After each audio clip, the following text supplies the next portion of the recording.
ತಾಲೂಕಿನ ನಾಗರಿಕರಲ್ಲಿ ವಿಷಯ ಏನಂದರೆ ನಮ್ಮ KR ಪೇಟೆ ಪುರಸಭಾ ವ್ಯಾಪ್ತಿಯಲ್ಲಿ ಸುಮಾರು 110 ಮಳಿಗೆಗಳು ಹರಾಜು ಪ್ರಕ್ರಿಯೆಗೆ ಸಿದ್ಧವಾಗಿದೆ. ನೋಟಿಫಿಕೇಷನ್ನು ಹೊರಡಿಸಿದ್ದಾರೆ. 19/1/2021 ನೋಟಿಫಿಕೇಷನ್ ಆಗಿದೆ. ಎಲ್ಲ ಸಾರ್ವಜನಿಕರ ಗಮನಕ್ಕೆ ಅಂತೇಳಿ ಎಲ್ಲ ಪಟ್ಟಣದ ಮತ್ತು ತಾಲೂಕಿನ ನಿರುದ್ಯೋಗ ಯುವಕ ಯುವತಿಯರಿದ್ದಾರೆ, ಇವತ್ತು ಎಲ್ಲ ಮೀಸಲಾತಿಗಳನ್ನ ಒಳಗೊಂಡಂಗೆ ಒಂದು ನೋಟಿಫಿಕೇಷನ್ನ ಹೊರಡಿಸಿದ್ದಾರೆ.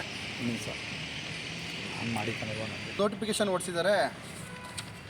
ಹೊಸಹೊಳಲು ಬಸ್ ನಿಲ್ದಾಣ ಇರ್ಬೋದು, ಮತ್ತು ಜಯನಗರ ಸರ್ಕಾರಿ ಆಸ್ಪತ್ರೆ ಎದುರುಗಡೆ, ಮತ್ತು ಹೊಸ ಕಿಕ್ಕೇರಿ ರಸ್ತೆ, ಕುವೆಂಪು ಕಮರ್ಷಿಯಲ್ ಮಳಿಗೆ, ಹಳೆ ಪುರಸಭೆ ಕಚೇರಿ ಎದುರು, ಮತ್ತು ಹಳೆ LIC complex, first floor, ground floor, first floor, ಸುಮಾರು ವಿವಿಧ ಭಾಗಗಳಲ್ಲಿ KSRTC ಬಸ್ ಸ್ಟ್ಯಾಂಡ್ ಪಕ್ಕದಲ್ಲಿ ಹಳೆ ಬಸ್ ನಿಲ್ದಾಣ ಇರ್ಬೋದು, ಮತ್ತು ಹೊಸ ಕಿಕ್ಕೇರಿ ರಸ್ತೆ ಇರ್ಬೋದು,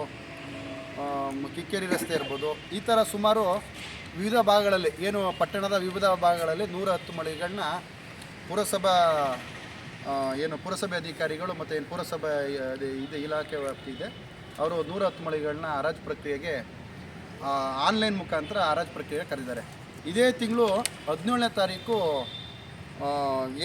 EMD ಮೊತ್ತವನ್ನು ಕಟ್ಟುವಂಥದ್ದು 17ನೇ ತಾರೀಕು ಲಾಸ್ಟ್ ಇದೆ. ಮತ್ತು 18ನೇ ತಾರೀಕು ಹರಾಜು ಪ್ರಕ್ರಿಯೆ ಬೆಳಗ್ಗೆ 11 ಗಂಟೆಯಿಂದ ಸಂಜೆ 5:30 ತನಕ ಹರಾಜು ಆನ್ಲೈನ್ ಪ್ರಕ್ರಿಯೆ ಇರ್ತದೆ.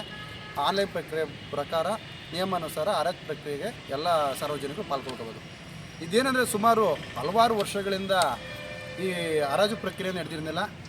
ನಾವು ಕರ್ನಾಟಕ ರಕ್ಷಣಾ ವೇದಿಕೆ ವತಿಯಿಂದ ಜಿಲ್ಲಾಧಿಕಾರಿಗಳಿರ್ಬೋದು, ಮತ್ತು ಪುರಸಭೆ ಸಂಬಂಧಪಟ್ಟಂಥ ಆಡಳಿತಾಧಿಕಾರಿ AC ಅವರು ಇರ್ಬೋದು, ಮತ್ತು PD ಅವರು ಇರ್ಬೋದು, ಮತ್ತು ಮಂಡ್ಯ ಲೋಕಾಯುಕ್ತರು ಇರ್ಬೋದು, ಸುಮಾರು 1.5 ವರ್ಷಗಳಿಂದ ಅಲ್ಲಿಗೆಲ್ಲ ದೂರುಗಳನ್ನ ಸಲ್ಲಿಸ್ಕೊಂಡ್ಬಂದಿದ್ವಿ.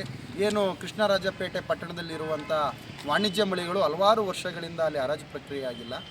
ಹರಾಜು ಪ್ರಕ್ರಿಯೆ ಇವತ್ತಿನ ಮಾರುಕಟ್ಟೆ ದರದ ನಿಯಮದ ಪ್ರಕಾರ ಹರಾಜು ಪ್ರಕ್ರಿಯೆ ಆಗಬೇಕು. ಜೊತೆಗೆ ಇವತ್ತು ಒಳ ಬಾಡಿಗೆ ಅಂತ ಮಾಡ್ಕೊಂಡಿದ್ದಾರೆ, ಇದೆಲ್ಲ ಒಳಬಾಡಿಗೆ ಅಕ್ರಮಗಳು ನಿಲ್ಲಬೇಕು. ಉದ್ಯಮ ಮಾಡ್ತಾರೆ, ಆ ಉದ್ಯಮದವ್ರಿಗೆ ನೇರವಾಗಿ ಮಳಿಗೆ ಸಿಗಬೇಕು.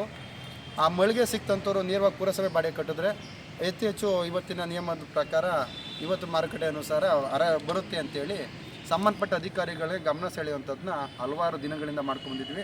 ಅದೇ ರೀತಿ ಇವತ್ತು ಪುರಸಭಾ ಅಧಿಕಾರಿಗಳು ಒಂದು ನಿಯಮಾನುಸಾರ ನೋಟಿಫಿಕೇಷನ್ ಹೊರಡಿಸಿದ್ದಾರೆ. ಕೃಷ್ಣರಾಜಪೇಟೆ ತಾಲೂಕಿನ ಮತ್ತು ಪಟ್ಟಣದ ನಗರದ ಎಲ್ಲ ನಿರುದ್ಯೋಗ ಯುವಕ ಯುವತಿಯರು ಮತ್ತು ಉದ್ಯಮ ಮಾಡುವಂತಹ ಎಲ್ಲ ಆಸಕ್ತರು ಸಂಪೂರ್ಣವಾಗಿ ಪಾರದರ್ಶಕವಾಗಿ ಹರಾಜು ಪ್ರಕ್ರಿಯೆಯನ್ನು ಕರೆ ಕೊಟ್ಟಿದ್ದಾರೆ. ಅದೇ ರೀತಿ ಪಾರದರ್ಶಕವಾಗಿ ಹರಾಜು ಪ್ರಕ್ರಿಯೆ ನಡೆಯೋದನ್ನೂ ಒಂದು ಕಣ್ಣಲ್ಲಿ ನೋಡ್ಕೋಬೇಕು. ಜೊತೆಗೆ ಹರಾಜು ಪ್ರಕ್ರಿಯೆಯಲ್ಲಿ ಇವೆಲ್ಲ ಪಾಲ್ಗೊಂಡು ಹರಾಜು ಪ್ರಕ್ರಿಯೆಯಲ್ಲಿ ಮಳಿಗೆಗಳು ತಗೊಂಡು ಸ್ವಯಂ ಉದ್ಯೋಗವನ್ನು ಒಂದು ಉದ್ಯಮವನ್ನು ಮಾಡಬೇಕು ಅಂತೇಳಿ ಕೃಷ್ಣರಾಜಪೇಟೆ ತಾಲೂಕಿನ ಎಲ್ಲ ನಾಗರಿಕರಿಗೆ ಈ ಸಂದರ್ಭದಲ್ಲಿ ನಾವು ಕೇಳ್ಕೊತೀವಿ. ವೇಣು ಅಂತೇಳಿ ಇಷ್ಟು ದಿನ ಬಾಡಿಗೆದಾರರು ಹೇಳ್ತಿದ್ದು ಬಾಡಿಗೆ ಯಾರೋ ಹರಾಜು ಕೂತ್ಕೊಂಡಿರ್ತಾರೆ, ಬಾಡಿಗೆಗೆ ಯಾರೋ ತೊಗೊಂಡಿರ್ತಾರೆ, ಇದ್ರ ಬಗ್ಗೆ ನೀವೇನು ಹೇಳ್ತೀರಾ ಸರ್?